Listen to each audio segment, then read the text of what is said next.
of the most exciting things we've been seeing recently in the marketplace is the emergence and growing adoption of integrated talent management suites.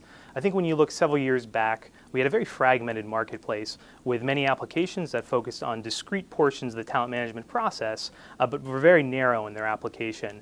So for instance, if you had an applicant tracking system for recruiting needs, that'd be provided by one vendor. And if you had a learning management system for learning and development requirements, that'd be provided by another vendor. And when we looked at really the out-of-the-box functionality for these products, they really didn't interact in a meaningful way. So in recent years, what we've seen is really an evolution in the marketplace through market consolidation as well as rapid technological advancement, which has taken these once discrete applications and brought them together in a way that drives business results. So really good examples of that would be tying together performance management and compensation management. So organizations can review employee total rewards as a function of their performance. Another great example would be succession and learning, looking at a given candidate who's going to be ascending to a new position and assigning learning based on the skill gaps that need to be closed before they move on to that promotion. Finally, a really great example would be career management technology being coupled with recruiting. So that talent acquisition specialists can now look at a unified interface in order to fill requisitions not only externally, but also using internal candidates as well, using talent profiles and talent search functionality. There's really a variety of benefits that can be derived from this kind of integration, and we're really excited to see that organizations are finally starting to put it into practice and realizing really substantial benefits because of it. One consequence we've seen within the marketplace is that many organizations have built silos around the individual applications they once used to support talent management processes. So what we're seeing as a consequence is organizations are being challenged by these new integrated suites, not only to evaluate the technology they need to use to meet their people goals, but to also look at how they organize the people within their HR organization, how they interact together, how will decisions be made in this new integrated world. And we found that in many instances that can be a bigger challenge than actually deploying the technology itself. So when we look at best practices for deploying integrated talent management suites, the first thing we always recommend to customers is get everyone on the bus.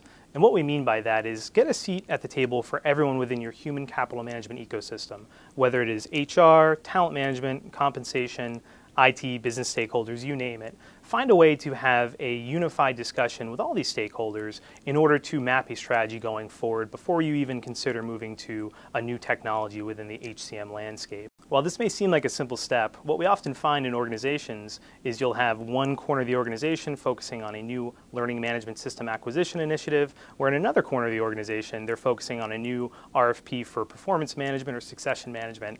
And not to mention, by the way, that IT has gone ahead and bought a new analytics platform related to talent management, and nobody is ever talking to one another.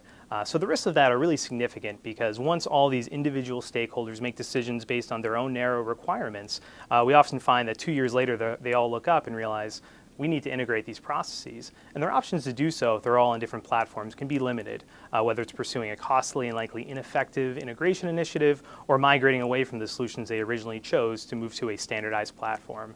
We find that having a unified approach at the onset of the initiative can be very beneficial. Even if you're not ready to move towards a big bang talent management solution, find ways to keep each other engaged. So if you're looking at a new learning solution, see if you can get talent management to come in, be a part of the discussion so that as they move forward, they can adopt technology that would be complementary to the decisions you make in the learning space. Another best practice to consider once you have all of your stakeholders at the table is really taking an inventory of your overall job profiles and the competencies associated with those roles.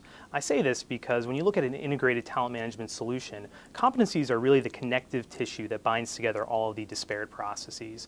Whether it's driving performance analysis or reviews within your organization, whether it's deploying training based on certain skill requirements, or even driving recruiting processes so that managers can evaluate candidates in an objective way. Competencies really are the common denominator in all of those processes. If as an organization you can define those common job roles and competencies at the onset of the implementation project, it will allow you to realize significant benefits as you move forward as an organization. Finally, it's important to consider the impact of SAS Technology on your integrated talent management solution.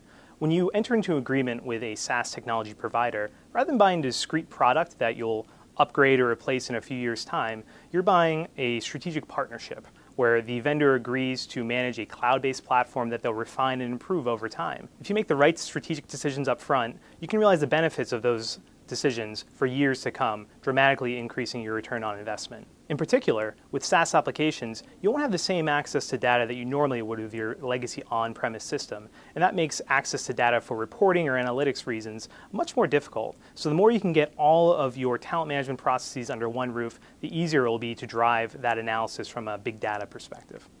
So in conclusion, I think one of the biggest points to consider as you move towards an integrated talent management strategy is stop and find a way to get everyone on the same page. As you move forward, if you have disparate decision-making processes occurring in different functional areas, it could set you back for years to come. So find a way to get on the same page and make sure that everyone's marching to the beat of the same drum, and you'll realize significant benefits as you move forward.